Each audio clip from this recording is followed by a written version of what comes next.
একজন মানুষ তার ঘরে বসে একটি অ্যানিমে দেখছে, যেখানে একটি চরিত্রের নাম নিশিকাতা।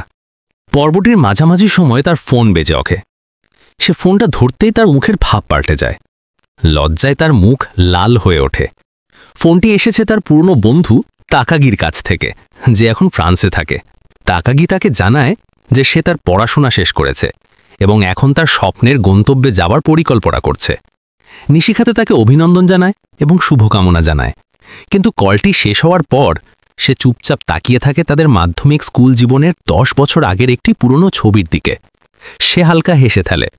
মনে পড়ে সেই মেয়েটির কথা, যে কখনো তাকে ঠাট্টা করা বন্ধ করেনি। এটাই টিজিং মাস্টার তাকাগি-সান। মাধ্যমিক স্কুলে নিশিকাতা ও তাকাগি ছিল সহপাঠী। নিশিকাতা ছিল শান্ত, লাজুক এবং সহজেই লজ্জা পেত, যা তাকাগির ঠাট্টার সহজ লক্ষ্য বানিয়ে দিয়েছিল তাকে। যা একসময় শুধুমাত্র মজার ছলে শুরু হয়েছিল, ধীরে ধীরে তা বন্ধুত্বের রূপ নেয়। আর সময়ের সঙ্গে নিশিকাতা বুঝতে পারে সে তাকাগির প্রেমে পড়ে গেছে। স্নাতক শেষ হওয়ার পর তাকাগিকে তার বাবা মায়ের সঙ্গে ফ্রান্সে চলে যেতে হয়। তার বাবা মা ছিলেন ধনী ব্যবসায়ী, যারা প্রায়ই কাজের জন্য ভ্রমণ করতেন। সেই বিদায়টা নিশিকাতার জন্য ছিল অত্যন্ত কষ্টের। তার মনে এক ধরনের শূন্যতা রেখে গিয়েছিল। সে তাকাগি সেই মিষ্টি ঠাট্টাগুলোকে মিস করত, যা তার নিঃশব্দ দিনগুলোকে উষ্ণতা দিত। বছর কেটে যায়। এখন নিশিকাতা একটি স্কুলে খণ্ডকালীন শিক্ষক হিসেবে কাজ করে। তার আয় খুবই সাধারণ। সে প্রায়ই অতিরিক্ত দায়িত্ব নেয়, ক্লাসরুম পরিষ্কার করা বা প্রিন্সিপাল তানাবের জন্য ছোটখাটো কাজ করা। জীবনটা রুটিন মাফিক চলে যাচ্ছিল, যতক্ষণ না একদিন সে খবর পায় যে তাকাগি জাপানে ফিরে এসেছে। এই ভাবনাই তার মন ভালো করে দেয়। স্কুলে যাওয়ার পথে কাজগুলো আরও সবুজ মনে হয়, এমনকি তার ছাত্রছাত্রীদের হাসিও আগের চেয়ে উজ্জ্বল লাগে। কিছুদিন পর প্রিন্সিপাল তানাবে জানান যে নতুন একজন প্রশিক্ষণরত শিক্ষক 3 মাসের জন্য আর্ট ক্লাস নিতে আসছেন এবং নিশিকাতাকে বলা হয় তাকে প্রশিক্ষণ দিতে। নিশিকাতা প্রথমে অস্বীকার করার চেষ্টা করে, কিন্তু তানাবে জোর দেন। কিছুটা বিরক্ত হয়ে নিশিকাতা স্কুল পরিষ্কার করতে শুরু করে, মনটা শান্ত করার জন্য। পরিষ্কারের সময় সে দেখে কেউ একজন করিডোরে ঢুকছে। সেই তাকাগি, সেই একই মানুষ যে তাকে ফোন করেছিল। অবাক হয়ে নিশিকাতা জিজ্ঞেস করে সেখানে কেন। তাকাগি ব্যাখ্যা করে যে সে অস্থায়ীভাবে স্কুলে প্রশিক্ষণরত শিক্ষক হিসেবে কাজ করবে।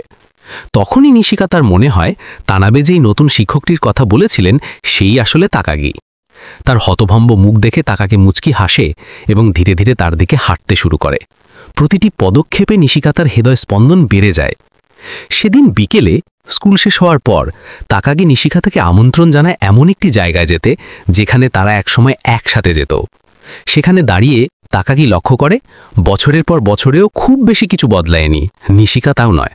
সে হেসে তাকে আবার ঠাট্টা করে জিজ্ঞেস করে, তুমি কি এখনও অ্যানিমে পছন্দ করো? লজ্জায় নিশিকাতা লাল হয়ে যায়। তাকাগি তখন একটি হেডফোন বের করে এক পাশ তার বাড়িয়ে দেয়। পরিচিত একটা সুর বেজে ওঠে, সেই একই সুর যা তারা একসময় একসাথে শুনেছিল। নিঃশব্দে সেই সুর আবার যুক্ত করে দেয় দুটি হৃদয়কে, যারা কখনো সত্যি আলাদা হয়ে যায়নি। সেদিন সন্ধ্যায় নিশিকাতা তার বন্ধু নাকাইয়ের আয়োজিত একটি ছোট্ট সমাবেশে যোগ দেয়, যে কয়েকদিনের মধ্যেই বিয়ে করতে যাচ্ছে। তাকাগিও সেখানে আসে, কারণ সেও একসময় তাদের সহপাঠী ছিল। রাতটা হালকা এবং স্মৃতিময় হয়ে ওঠে, পুরনো দিনের গল্পে ভরা। বাড়ি ফেরার আগে নাকাই নিশিকাতাকে মনে করিয়ে দেয় পরের দিনের বিয়ের কথা। অনুষ্ঠান শেষে নিশিকাতা ও তাকাকে বুঝতে পারে তারা একই পথে থাকে, তাই একসাথে হাঁটতে হাঁটতে বাড়ি ফেরার সিদ্ধান্ত নেয়। রাস্তা ফাঁকা, আর তাদের কথোপকথন ধীরে ধীরে আরও ব্যক্তিগত হয়ে ওঠে। হঠাৎ তাকাকে জিজ্ঞেস করে, তুমি কি কখনো প্রেমে পড়েছ? নিশিকাতা কিছুটা নার্ভাস হয়ে দ্বিধায় স্বীকার করে যে হ্যাঁ, সে পড়েছে। তাকাকি হাঁটা থামিয়ে বলে তারা পরের মোড়ে এসে আলাদা হবে। বিদায়ের আগে সে বলে, চোখ বন্ধ করো এক মুহূর্তের জন্য। পরের সকালেই তাকাগি তার প্রশিক্ষণকালীন শিক্ষকতার প্রথম দিন শুরু করে। তানাবের নির্দেশ অনুযায়ী নিশিকাতা তাকে সঙ্গে নিয়ে যায়। শুরু থেকেই তাকাগি ছাত্রছাত্রীদের মন জয় করে নেয়। তার শান্ত স্বভাব আর বন্ধুসুলভ হাসি তাকে মুহূর্তেই জনপ্রিয় করে তোলে। স্কুল শেষ হওয়ার পর নিশিকাতা এক ছাত্রের বাড়িতে যায় পড়ার উপকরণ পৌঁছে দিতে। ছাত্রটির নাম মাচিদা। সে সামাজিক উদ্বেগের কারণে ক্লাসে আসা বন্ধ করে দিয়েছিল। নিশিকাতা তাকাগিকে বোঝায় যে সে প্রায়ই মাচিদার কাছে যায়, যাতে সে পাঠ্যসূচির সঙ্গে তাল মিলিয়ে চলতে পারে। এর জন্য সে কিছুই প্রত্যাশা করে না, শুধু দায়িত্ববোধ আর সহানুভূতি থেকেই এটা করে। নিশিকাতার এই নিষ্ঠা দেখে তাকাগি মুগ্ধ হয়। সে প্রস্তাব দেয় তারা একবার সেই মন্দিরে যাক যেখানে তারা ছাত্র জীবনে যেত। মন্দিরে গিয়ে তাকাগি ফ্রান্সে কাটানোর সময়ের কথা খুলে বলে। সে স্বীকার করে ফ্রান্সের জীবন তার প্রত্যাশা মতো পরিপূর্ণ ছিল না। সে জাপানকে মিস করত, তার বন্ধুদেরও, আর বিশেষ করে নিশিকাতার সঙ্গে কাটানো মুহূর্তগুলোকে। শান্ত সন্ধ্যার বাতাসে দাঁড়িয়ে সে হাসে এবং বলে এই স্মৃতিগুলো আবার অনুভব করতে পারাটা তাকে সত্যিই খুশি করেছে। নিশিকাতা চুপচাপ শোনে, বুঝতে পারে তাকাগি এখনও তার জীবনে কতটা জায়গা দখল করে আছে। এক মুহূর্তের জন্য সে কল্পনা করে এমন এক ভবিষ্যৎ যেখানে তারা একসাথে বুড়ো হচ্ছে, এবং এই ভাবনাই তার মনকে উষ্ণ করে তোলে। পরের দিন নাকাইয়ের বিয়ের অনুষ্ঠান হয়। নিশিকাতা সেখানে যোগ দেয় পুরনো সহপাঠীদের সঙ্গে। তাকাগিও উপস্থিত। কোণে যখন ফুলের তোড়া ছোড়ে তাকাগি সেটা ধরে ফেলে। দর্শকদের মধ্যে উৎসাহ আর হাসির রোল ওঠে। তাকিয়ে থাকতে থাকতে নিশিকাতা আবারও কল্পনায় হারিয়ে যায়, যেন একদিন সে তাকাগির সঙ্গেই বিয়ে করছে। এই চিন্তা তার মুখে হাসি এনে দেয়। বন্ধুরা তাকে দিবা স্বপ্নে হারিয়ে যেতে দেখে ঠাট্টা করে। পরে যখন নিশিকাতা নাকাইকে তার উপহার দেয়, নাকাই হেসে জিজ্ঞেস করে সে কি একা থাকতে থাকতে ক্লান্ত হয়নি। নাকাই বলে তাকাগির অনুভূতি সবসময় স্পষ্ট ছিল, তারা স্কুলে থাকাকালীনও এটা বোঝা যেত। নিশিকাতা মাথা নাড়ে, বলে সবই ছিল মজার ছলে, যদিও তার চোখে একটা অনিশ্চয়তার ছায়া লুকিয়ে থাকে। এর কিছুক্ষণ পরেই ছোট একটি দুর্ঘটনা ঘটে। তাকাগির ফুলের তোড়া হাত ফসকে সোজা সুইমিং পুলে পড়ে যায়। এক মুহূর্ত চিন্তা না করেই নিশিকাতা পানিতে ঝাঁপ দেয় সেটা তুলতে। সবাই অবাক হয়ে যায়। একটু পর তাকাগিও পানিতে ঝাঁপ দেয়। নিশিকাতার হঠাৎ করা কাজ দেখে আবেগে ভেসে যায়। দুজনেই ভেজা অবস্থায় উঠে আসে, কিন্তু লজ্জা না পেয়ে হেসে ওঠে। তাকাগি ঠাট্টা করে বলে শুধু আমার তোড়াটা বাঁচানোর জন্যই ঝাঁপ দিলে। তার হাসি চারপাশে প্রতিধ্বনিত হয়। বাড়ি ফেরার পথে পরিবেশটা শান্ত কিন্তু আরামদায়ক। মাঝে মধ্যে তাদের চোখাচোখি হয়, আর প্রতিটি দৃষ্টিতে অসংখ্য অপ্রকাশিত কথা থাকে। নীরবতা ভেঙে তাকাগি জিজ্ঞেস করে তোমার কোনো প্রেমিকা আছে? নিশিকাতা বলে না, আমার মনে হয় আমার জীবনে এমন কিছু সম্ভব না। কৌতূহল বশত সে তাকাগিকে একই প্রশ্ন করে হেসে। তাকাগি বলে তুমি আন্দাজ করো।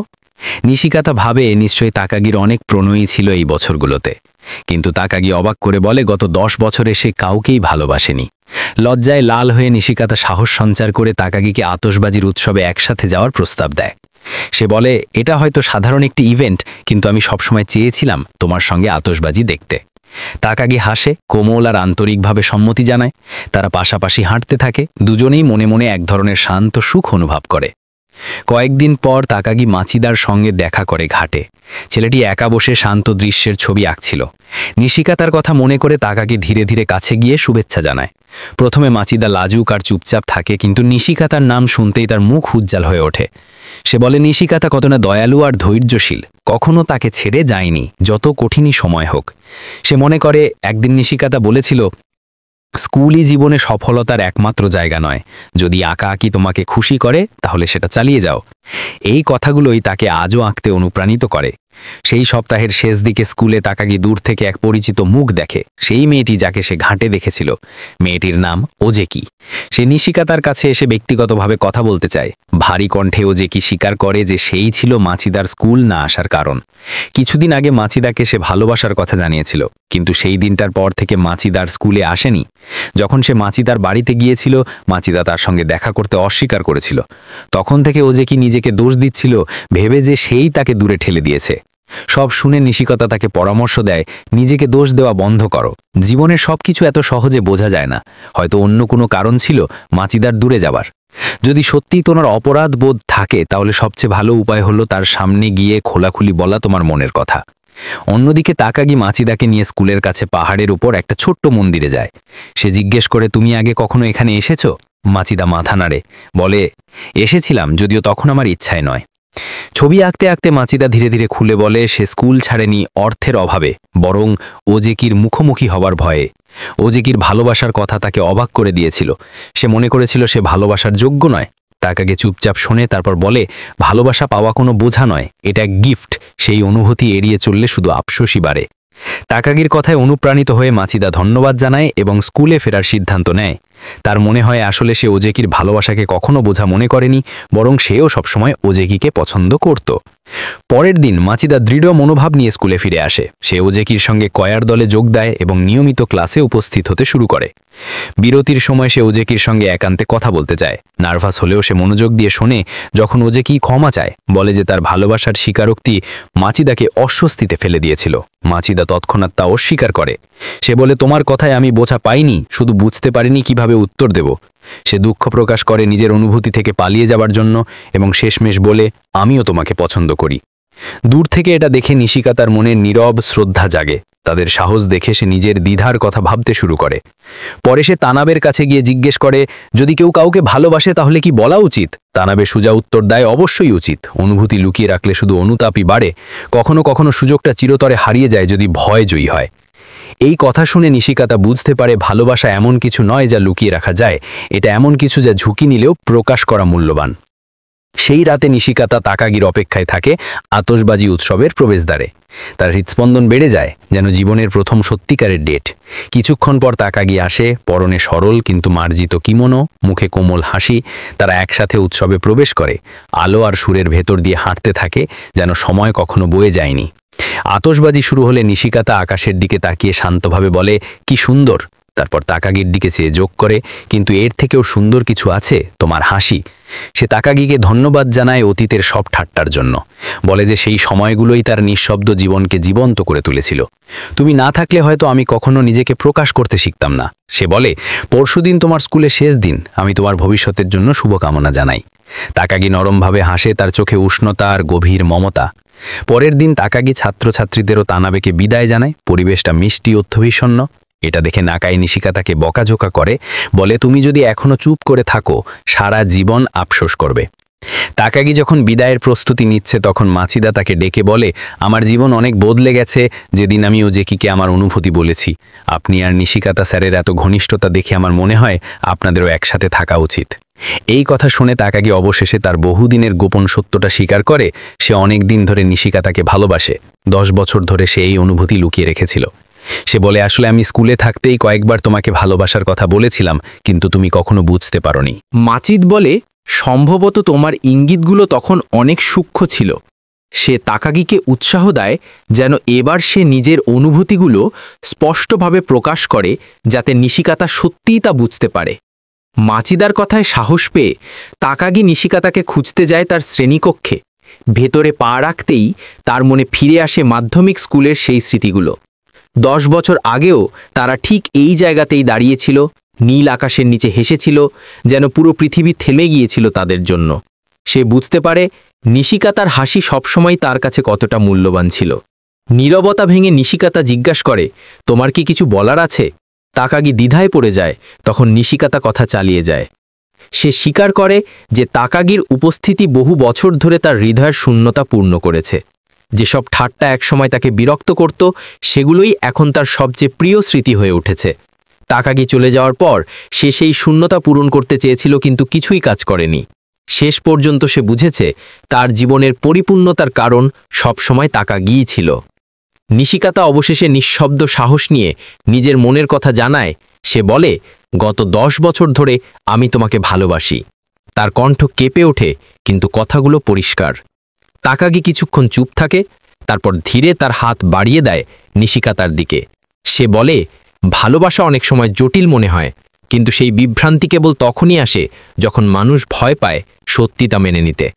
এখন যেহেতু তুমি তোমার মনের কথা বলেছ, আমি জানাতে চাই আমারও একই অনুভূতি। গত 10 বছর আমিও তোমাকে ভালোবাসি। কয়েকদিন পর নিশিকাতা তাকাগিকে আবার স্কুলে আসার আমন্ত্রণ জানায়। তারা একসাথে প্রবেশ করে কয়ার রুমে, যেখানে ওজেকি এবং ছাত্রছাত্রীরা অপেক্ষা করছিল। ওজেকি ক্ষমা চায় আগে বিদায়ের বার্তা না দিতে পারার জন্য এবং বলে যে তারা এখন যে গানটি গাইবে সেটি তাকাগির পরবর্তী যাত্রার জন্য এক বিশেষ উপহার। ছাত্রছাত্রীরা গান শুরু করলে নিশিকাতা ও তাকাগির মনে ভেসে ওঠে অসংখ্য স্মৃতি। গানের সুরটি ঠিক সেই বিদায় গানের মতো যা তারা নিজেরা অনেক বছর আগে স্নাতক সমারোহে শুনেছিল। প্রতিটি মুহূর্ত জীবন্ত হয়ে ফিরে আসে, তাদের প্রথম দেখা, তাকাগির নিরন্তর ঠাট্টা আর সেই বেদনাময় দিনটি যেদিন তারা আলাদা হয়েছিল। এমন লাগে যেন সবকিছু অবাস্তব। তারা যে নীরব ভালোবাসা এতদিন লুকিয়ে রেখেছিল তা আজ সত্যিকারের রূপ পেয়েছে। তাদের ভালোবাসা নির্মল, স্থায়ী এবং সময় ও দূরত্বকে জয় করে গড়া, শেষমেশ সেটি তার গন্তব্য খুঁজে পেয়েছে, বিবাহে। যে প্রতিশ্রুতি একসময় অব্যক্ত ছিল তা এখন অটুট বন্ধনে রূপ নিয়েছে, একটি নিশ্চয়তা যে তাদের হৃদয় চিরকাল একে অপরেরই থাকবে।